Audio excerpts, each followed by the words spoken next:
It is so important tusipoteze wakati. By the way, 2 years have gone. Miaka miwili zimeenda. Kwa hivyo kama wewe una lengo la kurudi kwa cheo fulani, wacha kupiga domo. Wacha kupiga domo, kila pahali domo. Tekeleza, kwa sababu miaka miwili 2025 na 2026, that is where the difference will come in. That is where you're either going to shape the minds of your electorate, or you might as well start preparing early, uende nyumbani mapema. So we've got 2 years gone, we have 2 years to implement, so that at least you have something to tell the electorate when we get to that other stage in 2027. Together, let us continue on the journey for the digital transformation. And with those few remarks, distinguished guests, Your Excellency, I request all of us to be upstanding as I invite the Prime Cabinet Secretary, His Excellency Honorable Dr. Musalia Mudavadi, to address us. Asanteni sana.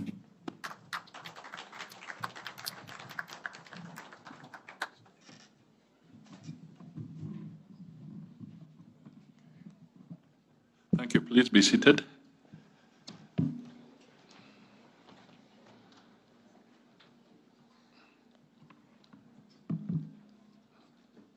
Thank you, Madam Waziri. Your Excellency Fernandez Baraza, Governor of Kakamega County, and your entire team, Madam Margaret Nyambura Ndungu, Cabinet Secretary for Information, Communication and the Digital Economy, PSS, John Tanui, Professor Kisengani, and Madam Inyangala, members of the County Assembly present here, led by the Majority Leader and the entire team, the Deputy Governor, Crocodile.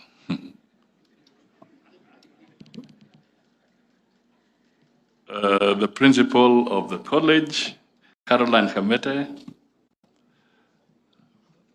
our partners, including Steve Zhang from Huawei, stakeholders, distinguished guests, ladies and gentlemen, good afternoon. Hamjambo, muko salama? Asante sana. I am delighted to join you here today for the launch of an Information and Communication Technologies Digital Hub and Conference at Kakamega National Polytechnic. The development of high-end Jitume ICT digital hubs is a groundbreaking initiative being implemented by Konza Technopolis Development Authority under the Ministry of Information, Communication and Digital Economy in all technical and vocational education training institutes. It is anchored on the bottom-up economic transformation agenda pillar of the digital superhighway and creative economy that seeks to establish 1,450 digital hubs across the country to stimulate quality jobs and other livelihood opportunities for our youthful population. These hubs are important users of the fiber optic that the government has laid across the country. They are vital entry points to the emerging digital economy that is transforming the lives of citizens throughout the country. The digital hub model ensures that everyone within the coverage area, including students, researchers, and small business operators, have access to the Wi-Fi that it provides. In addition to the fiber internet itself, having Wi-Fi coverage across the entire hub ensures anyone can bring their device to get connected. The free internet provided in these hubs enables our youth to acquire digital skills and connect to global online learning and e-commerce resources. Access to reliable power, either from the national grid or solar systems, is critical to maximize the impact of these hubs on the local communities. The government has practically demonstrated that leveraging digital technologies enhances efficiency and stimulates opportunities for socio-economic transformation. Just a week ago, His Excellency President William RUTO led the nation in celebrating the first anniversary of the e-Citizen Directorate and the remarkable progress we have made in making government services accessible online to all citizens, no matter where they are across the country. We have made incredible progress that has positioned Kenya as a world leader in this field. From a mere 354 services, the government has onboarded over 22,000 services on the e-Citizen platform. This represents 85% of all the services identified for onboarding. Furthermore, the President's directive to collapse 1,130 pay bills into a single pay bill, the 22222, for all payments for government services has significantly cut down on leakages in government revenue. The turnaround is amazing. Now the government collects billions of shillings more every month, and you can imagine the cry of the cartels who used to siphon this money from the system. We are also proud of the impact of the Electronic Travel Authorization, ETA, launched in January 2024, which has increased or led to the increase of number of tourists visiting Kenya by over 20%. Another major achievement is the growth of the Hustler Fund, which has enabled over 21 million Kenyans to have easy and affordable access to finance from their phones or laptops. Besides accessing credit, the online portal enables entrepreneurs to access e-learning resources on how to set up a business and grow their businesses. The Open University of Kenya, which was launched just 15 months ago, has already enrolled students from across 18 counties. It is broadening its academic offering by introducing over 20 new programs at bachelor's, master's, and doctorate levels. These examples demonstrate how the government is leveraging the transformative power of technology to improve the livelihoods of the people. This is the opportunity we are bringing here for the students and the people of Kakamega. You can use the digital hub to work online for companies here in Kenya or overseas. You can promote your goods and services online, or create music and films that you can share online and make a decent living. The world of opportunities is right here on your phone, laptop, or whichever other device you are using. We have partners here who will guide you on how to record podcasts, music, and films. Others will help you navigate through the global job market, access to healthcare information, and entrepreneurship innovation and support services.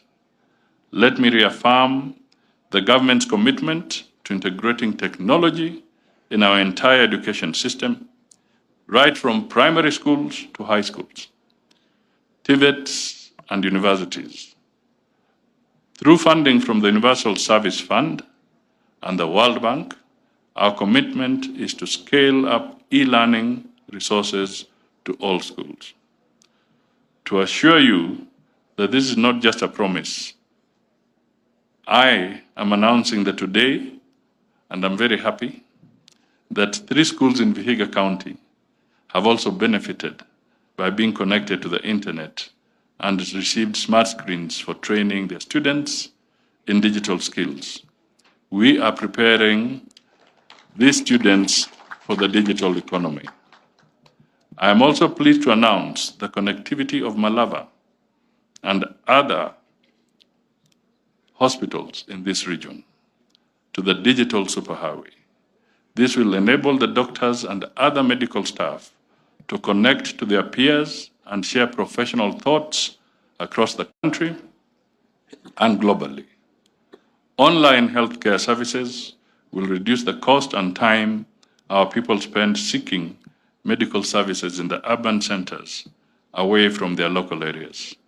Ladies and gentlemen, let me conclude by appreciating the depth of collaboration in this initiative between stakeholders, including the ministry, Konza Technopolis, Kakamega National Polytechnic, the Parliament, the private sector, development partners, civil society, and indeed, the county government of Kakamega.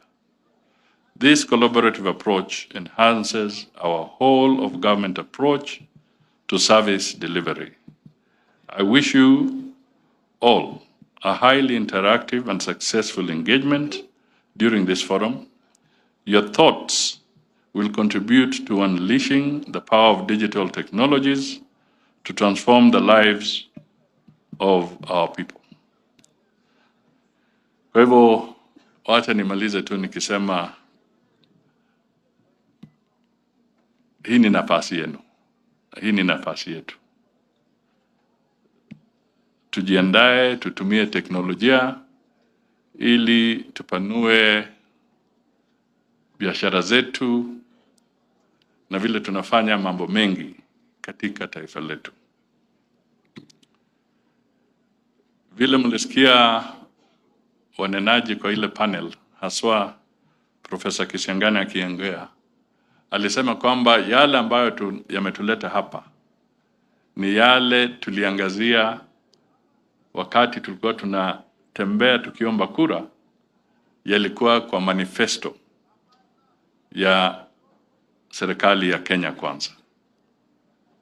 Kwa hivyo juhudi letu ni kuhakikisha kwamba tunasonga mbele katika sehemu mbalimbali. Na teknolojia inaweza kutusaidia sana. Nyinyi wenyewe mnajua mambo ya fertilizer distribution.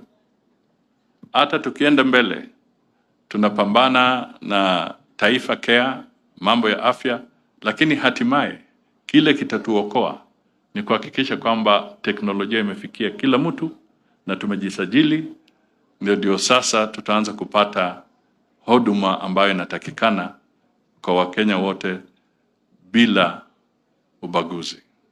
And I want to tell you, even as we go forward,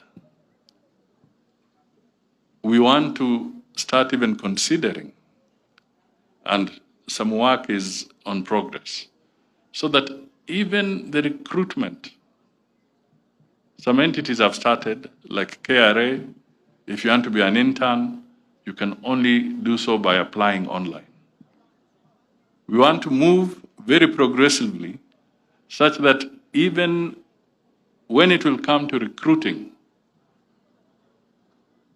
people in the security sector, like the police and so forth, we will want the first applications to be online, so that we minimize ile contact ya binadamu kwa binadamu. Ile ya kusema unaleta watu 4,000 kwa kiwanja, wanakimbia, wanafurutana, wengine wanauza ng'ombe, wengine wanakata plot wanauza, hatimaye wanawachwa nje. Wakienda nyumbani, roho imekwisha. Sisi tunataka tukienda mbele, tukitumia teknolojia, tujue kwamba kila detail iko online, alafu tutaanza kuwa na mambo ya kusonga mbele kwa njia inayofaa. Hata kwa police, niliposikia regional commissioner akizungumza, hatimaye sio tu mashule, zile 74,000 institutions ambazo zimezungumzwa na Wizara ya ICT kupitia kwa PS na CS, hata hapo tunataka tuweke police stations. Tunataka tukienda mbele tuwe na digital OB.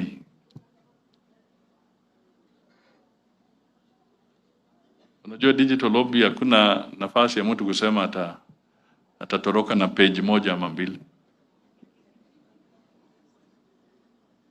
Na hatimaye tutaanza kuhakikisha kwamba efficiency inaingia kila pahali. Hata yale waziri amezungumzia, kwa mfano kuhusu gender based violence, na tukitoka hapa tunaenda kwa mambo ya gender based violence, lakini ni vizuri nizungumze kidogo nikiwa hapa. You know, one of the biggest problems also is intimidation and fear of reporting when there are cases of this nature. Lakini kwa teknolojia, kupitia kwa njia ya teknolojia, we can develop a very strong coalition where through the privacy of a place, issues around gender-based violence can be brought to the attention of the authorities so that proper action can be taken against these fellows ambao wanasumbua jamii kila pahali. Kwa hivyo tuko na nafasi kubwa, lakini hatimaye the biggest thing is to be able to grow our economy using technology. It is so important. Ni jambo la muhimu sana. Na mimi nataka tu niwasihi vijana wetu, shule zetu, let us invest in this technology platforms we are being offered, both financially, but also let's use our own resources, our own commitment. We invest in technology. It's going to be make a very big difference for us. Sitaki kusema mengi because I think all has been said. So it is now my pleasure and honor to declare the Kakamega National Polytechnic Digital Hub and Conference officially open. Thank you, Your Excellency. God bless all Kenyans and our beloved nation. And I want to continue appreciating the role of the county government, hapa Kakamega and others. Baraza mushikilie. It's so important that devolution is consolidated, it becomes stronger, it becomes more efficient, because where devolution has been applied positively, there's a very significant difference in the lives of people. And we look forward to Kakamega being the trailblazer in this region when it comes to focusing on devolution. And you have the leadership that can do that. Tunawatakia heri kabisa ili haya mambo yawe vizuri. Yale mengine ya kisiasa ametaja kweli. Na ni kweli. Sasa hata wewe hapa, ikiwa baba wanasikizana na President Ruto, na mimi pia nimepewa assignment ya kukimbia kwa kimataifa ili tusaidie baba naye akuwe mkubwa wa AU. Wewe ni nani hapa unazidi kutukoroga? Mambo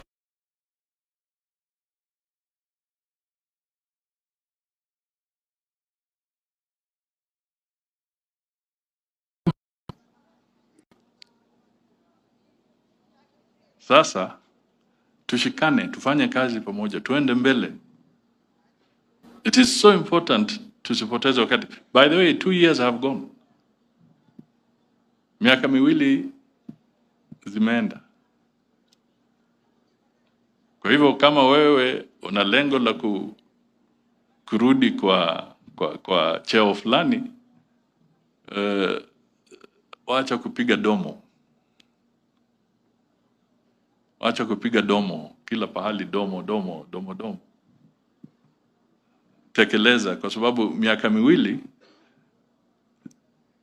2025 na 2026, that is where the difference will come in. That is where you're either going to shape the minds of your electorate, or you might as well start preparing early, uende nyumbani mapema. So we've got 2 years gone, we have 2 years to implement, so that at least you have something to tell the electorate when we get to that other stage in 2027. And I want to echo the point raised by the governor, that we need to complete the exercise of constituting the IEBC. And sometimes you can keep on blaming the government. Sometimes rightly so, but also sometimes wrongly so. Because after a process has been done, and then somebody goes to court, it's their right, yes. But the government, being a law-abiding government, it has to wait for the court process to be dispensed with. It has to wait. Sasa wale wanachelewesha ni wale wamekimbia kotini, ndio wa drag process ya kuhakikisha kwamba IEBC inakuwa constituted. Sasa hawa wanachelewesha watu wengi, na tukienda mbele, haya ndio maswali lazima tujiulize. If you keep going to court, is it because now you are pursuing a right, or is it a move you are making because you have an ulterior motive to make the government look awkward, to make the government look like it does not want to constitute the IEBC? So the way things are, it seems now we have reached a stage where people want to bring in an ulterior motive, so that you delay a process and you make the government look bad. But what we want is to have institutions that are working, we have free and fair elections, and we move forward. But today, let us embrace technology. Let us embrace technology. Na watu wa Western hapa, mashamba hamuna bwana. Ama munayo? Ama munayo? This is a very, your average, I don't know what is the density in Kakamega per square kilometer. What, 1 to 700? Or something like that. So your density is very high. And the issue of the traditional economic parameters of land and so forth are becoming very constrained. So we must look elsewhere. And the only viable and immediate opportunity is to go for technology. Let us embrace it and change our fortunes, na tuweke hiyo pesa mfukoni na watu waende mbele. Asanteni sana. I wish you a Merry Christmas and also a peaceful one, so that we can cross the year and start as a refreshed people. Asanteni sana. Your Excellency, thank you very much. We request you remain on stage for one photo session with His Excellency the Governor, the CS for ICT, Dr. Margaret Ndungu, the Huawei MD and Deputy CEO, and the Inno Africa CEO. Thank you.